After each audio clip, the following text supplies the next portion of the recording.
Assalamu alaikum. Hope you guys are all good and very belated Eid Mubarak. Today, as you know, that we will continue the series of lecture by Dr. Naghman Zuberi. So today's our topic is occlusion. Introduction to occlusion, basically. So I would first like to invite Dr. Naghman Zuberi. Assalamu alaikum, sir. How are you? Walaikum assalam, Eid Mubarak to everyone. And I'm good, Alhamdulillah. Hopefully, everybody is good too. Yes, sir. Sir, you can continue from now. Okay, okay, guys, sorry for this delay. I don't know what was the reason, maybe some problem or some technical glitches, but since we are here, so let's start now. Today, we will be discussing the most difficult topic, I must say, in dentistry. And we will start actually a series of at least three or maximum four lectures on this topic. So, today, just an introduction to this topic, which we call occlusion. Occlusion is basically coming from the English word occluded something, something which is closed. So, when the jaws are closed, the lower teeth and the upper teeth, they are in contact, so we call it occlusion. Without having the concept of occlusion, various fields of dentistry, they cannot progress, or you cannot understand the uh, basics of certain uh, fields or certain branches of dentistry, like prosthodontics, operative dentistry, then orthodontics, and even in certain fields or certain parts of oral and maxillofacial surgery, like orthognathic surgery, or even when you reduce a fracture, if you do not have the concept of occlusion, you won't be able to reduce the fracture appropriately. So let's start with the occlusion. First of all, what is occlusion? I have just mentioned that occlusion is defined as the way the teeth meet when lower jaw and the upper jaw, they are closed. And it would be any functional relationship. Normal occlusion is that occlusion where, according to Edward Engel, the molar relationship is class 1. We are not going into the detail at this time about the molar relationship, canine relationship, and incisal relationship. And there must not be any rotation, ectopic eruption, spacing, crowding, etc., etc. There must not be any proclination or retroclination of anterior teeth. Everything appears normal, and that is called a normal occlusion. Anything which deviates from the normal, that is considered as malocclusion. And there are various explanations, various relationships of malocclusion. So, for the moment, we must consider that any deviation from the normal will be considered as malocclusion. Edward Engel has given us three classes of malocclusion: class 1, class 2, and class 3.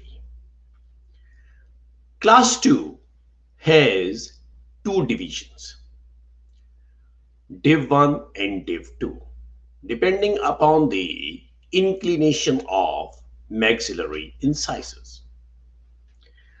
Well, when the molars, canines, and incisors, they are in class 1 relationship, it does not mean that everything is good. There would be still chances of malocclusion in class 1 relationship because of some ectopic eruption, because of some amount of crowding, because of some spacing, maybe rotated teeth, maybe spacing only in the maxillary anteriors. It could be just procline incisors, or it could be a bimaxillary protrusion or bimaxillary prognathism. So just thinking that, okay, molar has class 1 relationship, canine has class 1 relationship, and incisor, they are in class 1 relationship. It just doesn't mean that everything is normal. So we have to see other factors as well. So over here, just in this picture, you can see this is the first picture. The first relationship is class 1, where everything is aligned. I will just bring it to that position over here. With, yeah, this is the class 1. You can see incisor relationship, canine relationship, and even the facial relationship. In class 2, the upper jaw is ahead of the lower jaw, and it becomes retrognathic jaw. The lower jaw becomes retrognathic. And in class 3, lower jaw is ahead of upper jaw, and the appearance it becomes prognathic, the prognathic profile. Anterior crossbite also occurs. Anterior crossbite means when the lower incisors are ahead of upper incisors, that situation like this, that situation is known as anterior crossbite. Just to give you an idea about occlusion and different malocclusions, there are certain terms which we use during the series of lectures just to introduce you to those terms. We have already discussed about the occlusion. It is contact of opposing surfaces of teeth of both the jaws. Centric relation. It is the untranslated hinge position of mandible to maxilla. Do not get or do not become the victim of some fancy of the words. Just keep in mind very important and very like straightforward thing. Maxilla and mandible, its untranslated hinge position. Hinge position is opening and closing position of the jaws. Centric occlusion, it is occlusion of the teeth. Relation has nothing to do with teeth. Occlusion, teeth. Occlusion of teeth as the mandible closes in centric relation. This is the reference position from which all the horizontal positions, they are called eccentric positions. Disclusion or disocclusion, that is contacting of designated groups of teeth in order to disallow contact of any other groups of teeth. To understand this term or this phenomenon, bring your lower teeth, lower anterior teeth, incisors, a forward, and just bite upper and lower incisors together. You will feel that your posterior teeth, they would be disoccluded. So that is disocclusion. Like certain teeth, they are in contact, and other set of teeth or other group of teeth, that is disoccluded.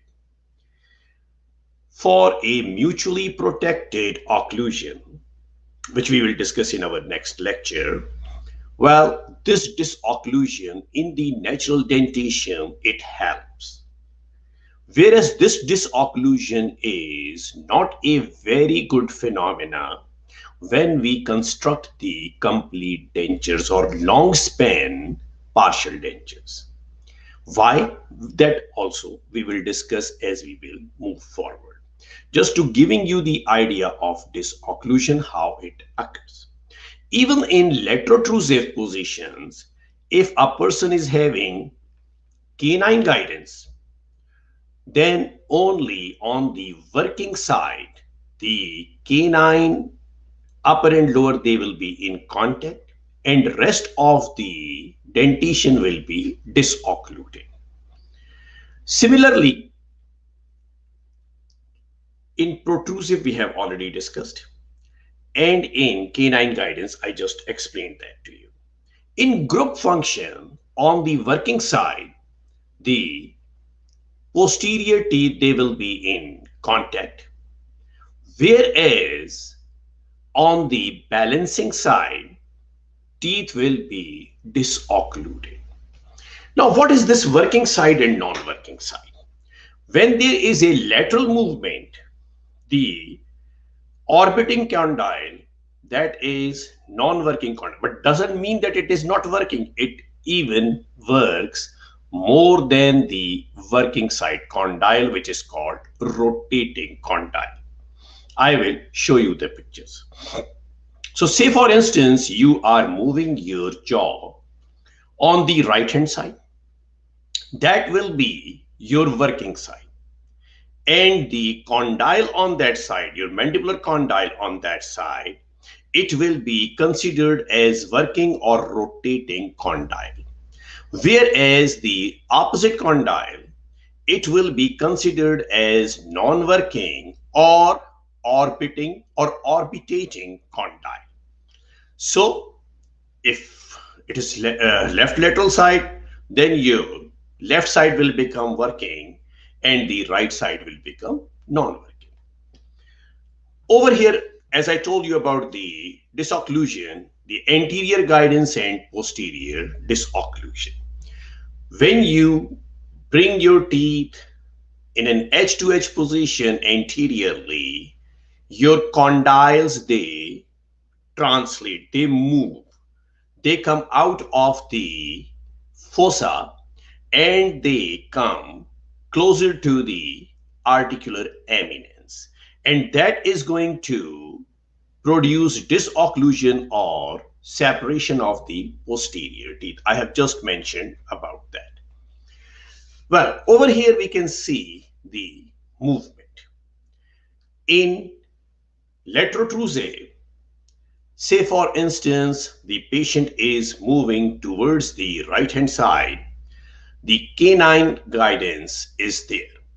So upper and lower canines, they become in contact and rest of the dentition will be disoccluded. Similarly, in group function, the posterior teeth, they will be in contact, whereas balancing side teeth, they will be out of occlusion. Even anterior teeth should be out of occlusion. Working side, as I have mentioned, is that side on which your mandible is moving. So in this case, it is the right hand side of the patient. When the mandible, it moves from centric position in any of the laterotrusive position, so where the mandible, say for instance in this case, it is moving in this direction, and here this side is known as working side, this side is non-working side. Non-working side is also known as balancing side. Now, first of all, keep in mind very important thing, we just talk about cusp or cusps of the teeth.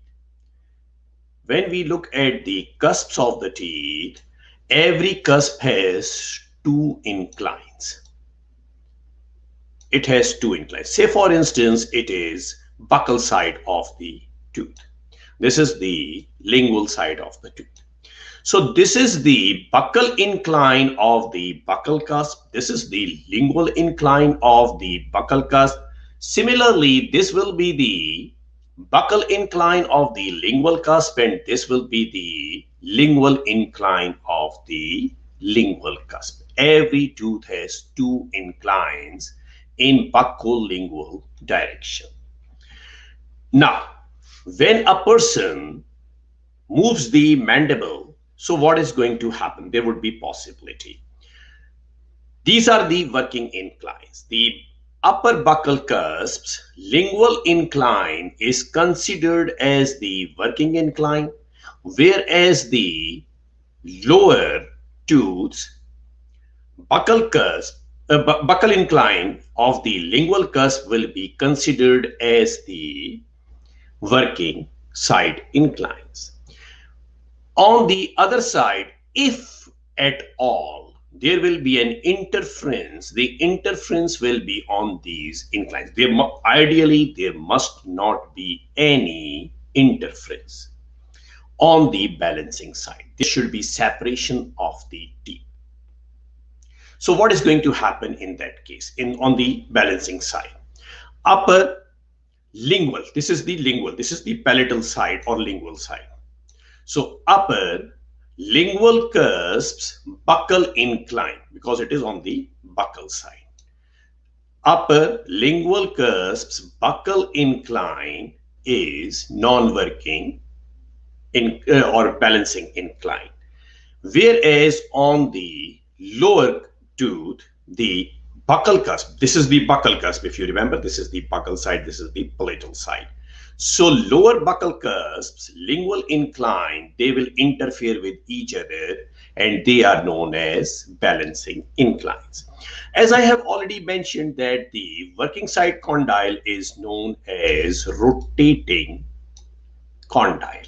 It just like, say for instance, this is the fossa, it just rotates during the laterotrusive in its fossa. Whereas non-working side condyle, it will translate and rotate as well. So doesn't mean that non-working condyle is not working. It is even working more. But teeth are coming in contact on the working side. That is why we call it working side. And where teeth are not, should not be coming in contact, that is known as non-working side or balancing side. We are talking at the moment about the natural dentition. Just a minute, let me come back to this. Yeah, so over here again, this is the rotating condyle, and this is the orbiting condyle or orbitating condyle or non-working condyle. Certain terms which we will be using during our lecture. Maximum intercuspation. That is the most closed complete interdigitation of mandibular and maxillary teeth irrespective of condyle centricity. So when the teeth, they come in maximum intercuspation or what we call the habitual occlusion, it does not mean that the condyle would be in centric relation. That is why many people, they have a shift from the centric relation where condyles will be in centricity to centric occlusion. We call it shift. Mandible, it either moves laterotrusively in a lateral direction or maybe in anterior direction to achieve the maximum intercuspation. Why it occurs, we will move forward in our series of lecture and we will see how it happens. Protrusion is the forward movement of mandible. Retrusion is the backward movement of mandible. Transtrusion is the total lateral translation or side shift of the mandible. Mediotrusion is the lateral movement towards the midline of head of orbiting or non-working condyle, whereas laterotrusion is the lateral movement that is away from midline of working condyle. Now I will go back to this picture again. This one, the working condyle, it is going into lateral protrusion away from the midline, and this one is going towards the midline, so it is in mediotrusion in any situation. If it will be on the other side, this side will become the working side, then it will go into laterotrusion, and this side will go into mediotrusion. Another very important point is ideally and what we actually produce in our complete dentures and what we produce in our very long span RPDs, the centric relation should be the centric occlusion. There must not be any shift in complete dentures. Ideally, this is the situation it should be. But in most of the people in natural dentition, there is a shift from centric relation to centric occlusion.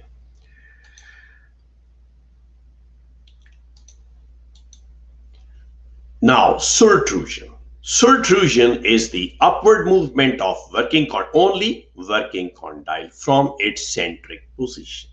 And detrusion, it is the downward movement of either of the condyles, no matter it is working or non-working condyles, from its centric position. Hinge axis is the imaginary line connecting rotational center of one condyle and around which mandible makes opening and closing rotational movement. Just to visualize this hinge movement, your door, when you open the door only revolves around its hinge, which is attached to the frame of door, which is confined into the wall. It cannot go here and there. It will just follow one movement, opening and closing. Or if you look at the hinge axis articulator or the plane line articulator, it only gives you opening and closing movements, and that's it. If you want, we can discuss the articulators of different types in another lecture, and we can go for that as well. Just you can always ask that, okay, we want this topic or that topic. So during these series of lecture, we can always discuss those. Now, cuspid rise or canine guidance. In this situation, on the working side, the canines, they are in contact and rest of the dentition will be disoccluded, as we have already discussed. In group function, the teeth or the posterior teeth on the working side, they will be in contact, whereas rest of the dentition will be discluded ideally. If any interference is present, we have to address to that. In order to adjust the occlusion, we have to see what is happening, why it is not letting these teeth come in contact. So because whenever there will be some interference, either these teeth will be disoccluded in the group function movement on the working side, or there would be some pain on the tooth which is having an interference. No matter it is canine guidance or it is group function, both are considered as ideal occlusions. And even at times when there is canine guidance and we go for some bridge work in the premolar or canine region, we bring the canine guidance into group function in order to have better stability, better relation. We will discuss those when we will move forward, or when a few people will ask. That is again clinically related, and why we do and how we do things, we will discuss it later. Just letting you know that at the moment, no matter it is canine guidance or it is group function, both are considered as normal occlusions without any interferences over here. No matter it is canine guidance or it is group function, only those teeth which we consider they should be in contact, they should be in contact. That's it. Ideal occlusion. An ideal occlusion should provide comfort and function in a predictable way. There are certain levels where ideal occlusion, what does it mean? The ideal occlusion at the tooth level. Here, the cusp tip to fossa or cusp to marginal ridge contact means there must not be any contact on the inclines. What does it mean? I will explain that to you. Say, for instance, this is lower and this is upper molar. If they will be in this relationship, the cusp, it is having cusp to cusp relationship. This is not considered as an ideal relationship. Ideally, what is going to happen, we should be either having a cusp fossa relationship. Here, this cusp is occluding into this fossa, and this cusp is occluding into this fossa. Or maybe if we will look at the antero-posterior relationship, certain cusps, they also occlude with the marginal ridges as well. So we will go, as we will move forward, we will discuss the 6 key of occlusion. We will discuss how that is going to happen, a tooth to tooth relationship and a tooth to two teeth relationship. We will discuss that as well.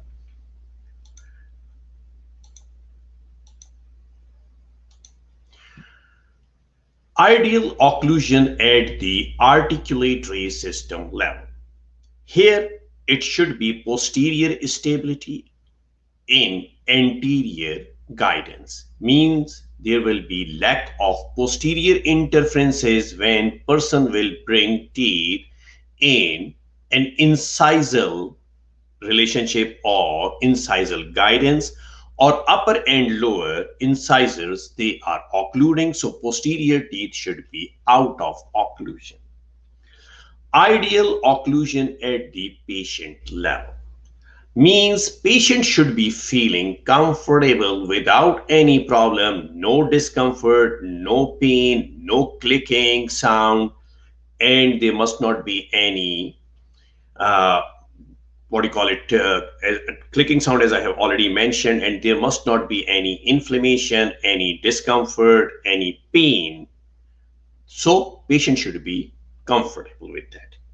That is the ideal occlusion at the patient level within the adaptability of the rest of the articulatory system. Anterior guidance. In lateral excursions of the mandible, working side contacts, preferably on canine. Still, we prefer canine guidance. But group function will also work. Disocclude or separate the non-working teeth instantly. In protrusive excursions, anterior teeth, they contact and they will disocclude the posterior teeth. Like this. When we will bring the person in a protrusive guidance or incisor to incisor relationship, posterior teeth should be disoccluded. And in canine guidance, rest of the dentition should be disoccluded. Posterior stability. Enough posterior teeth in each arch with solid and stable contacts in appropriate positions to evenly distribute loads and to allow the mandible to close in a reproducible centric occlusion. Basically, centric relation is the most reproducible position. Posterior teeth contact more heavily than anterior teeth. It is enhanced by tall cusps and deeper fossa. You must have noticed in some of your patients that their fossae are shallow and the cusps are shorter in height. And other patients, their cusps are very well accentuated, and you can also see in same patients the fossae are very deep. So posterior stability is achieved by taller cusps and deeper fossae. Maintains the teeth position, whether it is centric occlusion or the immediate contact position, that is easily reproduced, increased masticatory functioning with the posterior stability. When there is posterior instability or lack of posterior stability, so what is going to happen? What would be the effect on teeth? Chances of drifting, chances of phreamitis. Phreamitis is a condition when teeth are in centric occlusion, when teeth are in maximum intercuspation position, and you touch those teeth, you will still feel some movement or some mobility. That is called phreamitis. Fractured restorations, mobility of the teeth, and wear and tear facets you will see on the occlusal surface or incisal surfaces of the teeth. Those are the signs of posterior instability or lack of posterior stability. Like over here, you can see the restorations are fractured, you can see broken restorations, wear facets, etc. etc. There must be absence of any posterior interferences on the non-working side. If there is an interference on the non-working side, that should be addressed. It must not be having any interference on the non-working side. It is one of the features of ideal occlusion. Then comes centric occlusion is achieved at the centric relation position. I have already mentioned there must not be any shift from centric relation to centric. No matter it is a lateral shift or it is antero-posterior shift. The occlusal loads are axially transmitted through the teeth. Our teeth are designed by the nature in such a way that when the occlusal forces are transmitted,